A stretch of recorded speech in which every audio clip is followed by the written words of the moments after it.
Namaste, Pranam, Gita Dhyaan.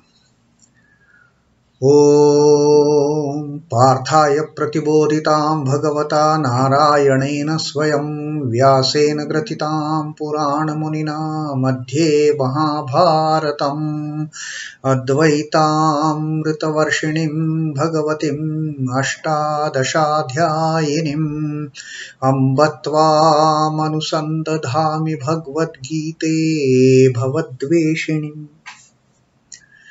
O Bhagavad Gita, with which Lord Narayana himself gave enlightenment to Arjuna. The ancient sage Vyasa included it in the Mahabharata. O Goddess, showerer of the nectar-like knowledge of non-dualism contained in your 18 chapters. O my affectionate mother, the destroyer of rebirth, I meditate upon thee. Krishna Vandana. Vasudeva Sutam Devam Kansachanura Mardanam Devaki Paramanandam Krishnam Vande Jagadguru. Son of Vasudeva, the slayer of Kansa and Chanur, extreme delight for Mother Devaki, O Lord Krishna, the supreme teacher of the universe, my salutations to you. And on this first day of the new year 2022, let us once again resume our reading of Srimad Bhagavad Gita, and we will be starting a new adhyaya today, the Dnyāna Vidyāna Yoga. In our previous reading, we have completed the 6th adhyaya, Dhyana Yoga. And during all these readings that we have completed from 1st adhyaya to the 6th adhyaya, Sri Krishna has very meticulously, he has taken us from one aspect of yoga to another aspect of yoga. We started with the first adhyaya with the Arjuna Vishada Yoga. When Arjuna had got absolutely despondent, he was so nervous, he was so confused, he was so much grieved to realize, to to face the situation where he had to wage a war against his own cousins. He had forgotten the fact that the cousins, they are wretched cousins, wicked cousins, they are evil-minded cousins. They have not done anything which should not be done. All the ills they have done, all the evils they have done. And a stage has come where that evil has to be eliminated. So it was not actually just a war of warring factions. It was the war of righteousness against unrighteousness. And Arjuna, at that crucial moment, he had just lost his courage, he has lost his confidence, and he had taken the shelter of illusion, of an artificially created love for all those enemies. I mean, okay, they were his brothers, they were his cousins, it was all within the family. Pitamaha Bhishma, the grand sire, he was in the opposite camp, he was in the enemy camp. His guru Dronacharya was in the enemy camp. Krupacharya, the highly revered teacher, he was in the enemy camp. And seeing all this array of his own people lined up in the enemy camp, Arjuna had got shaken a bit, and then he just refused to fight. In fact, he had slumped on the board of his chariot, and he had told Sri Krishna, I am not able to do anything.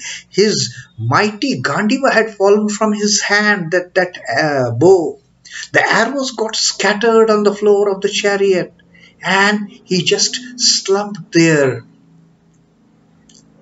resigning everything at the feet of Lord. And then finally he said, I am surrendering to you. He had taken that Sharanagati, and he had told Sri Krishna that I am not in a position to fight. Please tell me now what I should do. And the moment the beloved disciple took shelter in him, Lord Krishna, through all his compassion, through all his love for his beloved child, he started talking to Arjuna. And from the second adhyaya, from the second chapter, we started listening the great teachings of Sri Krishna. The second chapter we saw was the Sankhya Yoga. The third chapter, adhyaya, that then Sri Krishna taught us was the Karma Yoga, how we should perform the actions. After having got that initial knowledge of the philosophical discussion about what is Atman and all, that you are not going to kill anybody. We don't take birth, we as I inside, the indweller, the bodies may come and go. And that's what Sri Krishna had told him.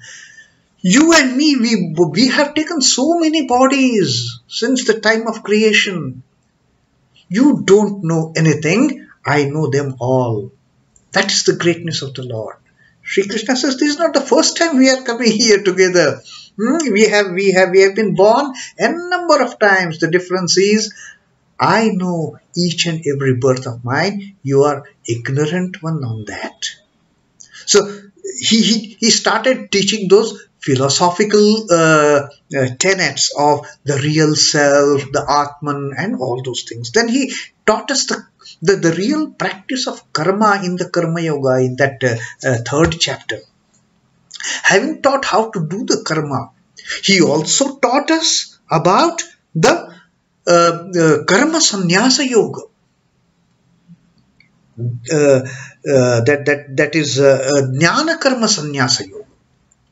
That is the renunciation, the giving up attitude, and then performing the karma. Utilizing that knowledge that we have gained, utilizing that knowledge in developing the spirit of non-attachment. That's sannyasa. Again, in the fourth chapter was Dhyana Karma Sannyasa. Fifth chapter was the sannyasa as such. Give up, give up, give up. Don't keep anything bound to yourself. Let go. That let go spirit. Perform all your duties. Be engaged in the world, but with the attitude of nothing is mine. Be aloof. Be a third party witness to whatever is happening in your life. Don't get involved into anything. Whatever you have to do, do wholeheartedly. Don't get attached. With that spirit of non-attachment, with that spirit of detachment of what you are doing, keep on doing everything. So that was the sannyasa yoga. And finally, he said in the sixth chapter that we read, he taught us about the meditation aspect. That focus me. Focus on me sitting, dwelling in your heart. And then you will realize this little self which is dwelling inside and the Supreme Self, they are one and the same thing. There you will find the ultimate unity. There you will find that not only your little self, but all the jivas, everything that exists in this universe is also belonging to that great principle, the great truth, the eternal truth, that is me. And then when one gets this understanding, that is liberation, that is moksha. Now, having taught us all these things, what else anyone would consider, what else is there remaining to be taught? But Sri Krishna is a Jagat Guru. He has still to teach us so many things on this path of yoga. So he has covered all those initial yogas, and in the seventh chapter he is going to teach about the knowledge and realization. This yoga, this seventh chapter is the Dnyaan Vidyaan yoga. Dnyana is what we learn. The guru teaches, the student learns. And Vidyana is putting to practice whatever we have learned in the reality. The ultimate realization based on the knowledge that we have learned. Learning, gaining knowledge is one aspect of it. We may learn so many things in our life, but to what extent we are putting them to practical use in understanding what we have learned, that is the Vidyaan. So that is what Sri Krishna is now going to tell us. Let us see, let us start reading from this 7th chapter. After that pretty long introduction of what we learned so far. Sri Bhagavan uvācha, the blessed Lord said, mayyāsakta-manāḥ Partha yogaṁ yuñjan mad-āśhrayaḥ asanśhayaṁ samagraṁ yathā jñāsyasi chhṛiṇu. Yathā jñāsyasi tach. Chhṛiṇu, thou hear now. Now you listen. Tach chhṛiṇu. Now listen to what the Lord is going to tell us. Lord is telling us, mayyāsakta-manāḥ, mayyāsakta-manāḥ. May is on me. Asakta-manāḥ, dwelling, completely dwelling. Mind is clinging. Manaha is mind. Asakta is clinging, put on something very dearly. Asakta. Asakta-manāḥ mayi. That mind is clinging to me. And what that person is doing with mind clinging to me? Yogaṁ yuñjan mad-āśhrayaḥ. Mad-āśhrayaḥ. Having taken refuge in me. Having taken shelter with me. Yogaṁ yuñjan. Practicing yoga. Partha, O Arjuna, that person, the yogi, having taken refuge in me. And the mind clinging on me. Asanśhayaṁ samagraṁ mam yathā jñāsyasi. Now listen, what happens to that person having taken complete shelter with me, having taken refuge in me, and the mind clinging on me. Asanśhayaṁ samagraṁ mam yathā jñāsyasi. Asanśhaya is undoubtedly he will get complete realization of me. He will know me full in totality. Samagraṁ, not in bits, not in pieces and bits. He will know me in totality. He will know me wholly. And listen to this. I am going to tell you in this 7th chapter, 7th adhyaya. So, listen, O Partha. Tach chhṛiṇu. O Partha, now listen. With your mind clinging to me and taking refuge in me and practicing yoga, you will, without any doubt, know me in full. With all these 3 things having done, having taken shelter in me, mind clinging on me, practicing yoga, O Arjuna, if you do this, know for sure, asanśhayaṁ, undoubtedly, you will know me fully. And this is what Sri Krishna is telling us.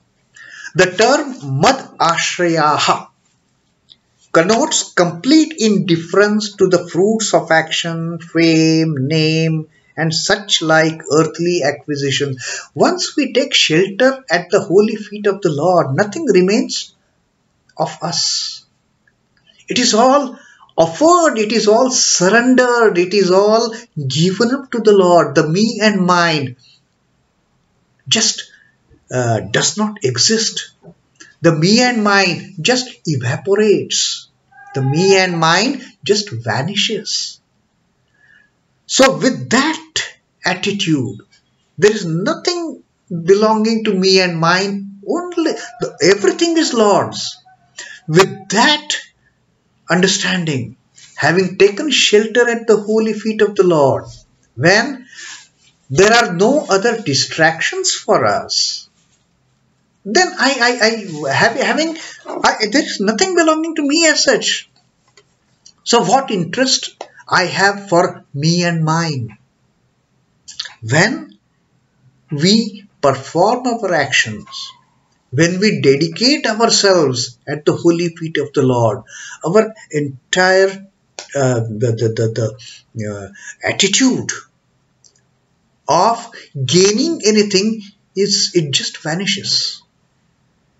We do it for the sake of pleasing the Lord then. It is like this mad-āśhrayaḥ, what Sri Krishna has talked about, is like those who have read the life of Girish Chandra Ghosh, Sri Ramakrishna's very favorite, most beloved, one of his householder disciples. Sri Ramakrishna had told him, Girish, you surrender yourself to Lord. You take the name of Lord. You do japa, meditation. He said, I can't do anything. I'm so busy. He was a dramatist, of course. He had to write so many dramas. He had to direct and enact in so many dramas. He said, I don't have time for, all this japa and meditation. Sri Ramakrishna said, most belovedly, said, okay, I will do everything for you. You give me power of attorney. And Girish Babu at that time, not with that, not so much matured thinking, he thought, oh, it is so easy giving power of attorney. He said, okay, done. My dear Lord, Sri Ramakrishna, my Thakur, I am giving you this power of attorney. And then he didn't realize that giving power of attorney, he was surrendering everything at the holy feet of Sri Ramakrishna. That mad-āśhrayaḥ, what Sri Krishna is telling in this shloka, that Girish Ghosh had performed by way of giving that power of attorney to Sri Ramakrishna. And then one day, just during their talks, Girish Ghosh started telling something. I have done it. And Sri Ramakrishna said, what? You have done it? Who are you? Nothing belongs to you now. You are given entire power of attorney to this place. You don't have anything. Nothing belongs to you now. Everything belongs to this place. That's what Sri Ramakrishna said. And that is the time when Girish Babu realized the real meaning of giving that power of attorney. He realized the meaning of that sharanagati. He realized that meaning of taking ashraya under the holy feet of Sri Ramakrishna. And that was the turning point for his entire life, for his devotion, for his faith. And we all know who have read about Girish Babu, what a great disciple he turned out to be. In fact, to such an extent that Sri Ramakrishna, when he distributed the ochre clothes to his most beloved, all-renouncing disciples, his all-renouncing sons, he had left one piece. He had left one set of those ochre robes for his beloved Girish. That was his spirit of renunciation, that he could gain by way of giving power of attorney to his beloved Guru. So this is what happens when we take shelter at the holy feet of the Lord, and with mind clinging on the Lord, Lord tells us, Lord shows us what is his real nature.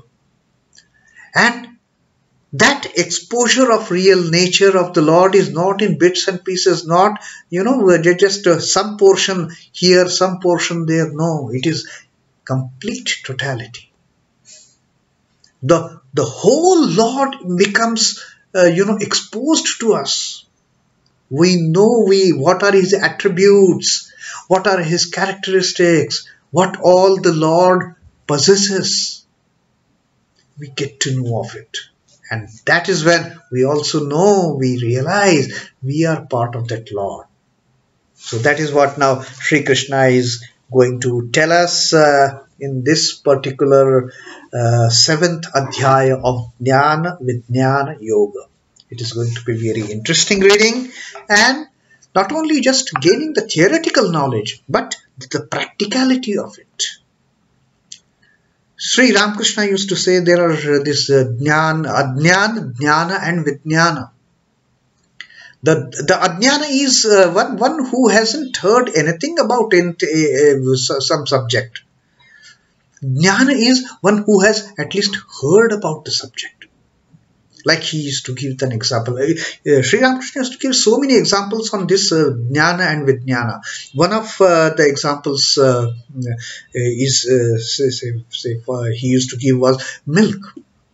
Somebody has heard about milk. That is Jnana, fine.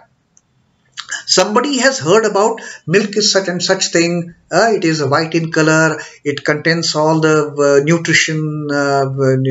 nutritious elements. That is Jnana. But one who drinks this milk, one who having seen this milk, oh, this is the milk, let me make use of it now. Let me see what it does. I've heard that milk has protein, milk has fat, milk has all these minerals, the nutrients in it. Let me see. And then that person, he drinks the milk. Having drunk the milk, this body is nourished by the nutrients in that milk. That is the Vidyana. Not simply knowing, yes, milk has protein, milk has fat, milk has calcium, milk has phosphorus. That is the knowledge, fine, Dnyāna. But what is the use of that knowledge then? Are we making any practical use of it? We get the knowledge of sannyasa, we get the knowledge of so all those spiritual matters. We get the knowledge of samadhi, we get the knowledge of sadhana. But are we putting it to practical use? And that's what Sri Krishna tells in this Jnana Vidyana Yoga. That learn and put it to practical use. So, with that introduction to this first shloka of the Jnana Vidyana Yoga, let us start this new year once again. Heartiest wishes to everyone for the 2022. Om Namo Bhagavate Vasudevaya. Sri Krishna Arpanamastu. Jai Sri Ramakrishna. Jai Thakur. Jai Ma. Jai Swamiji.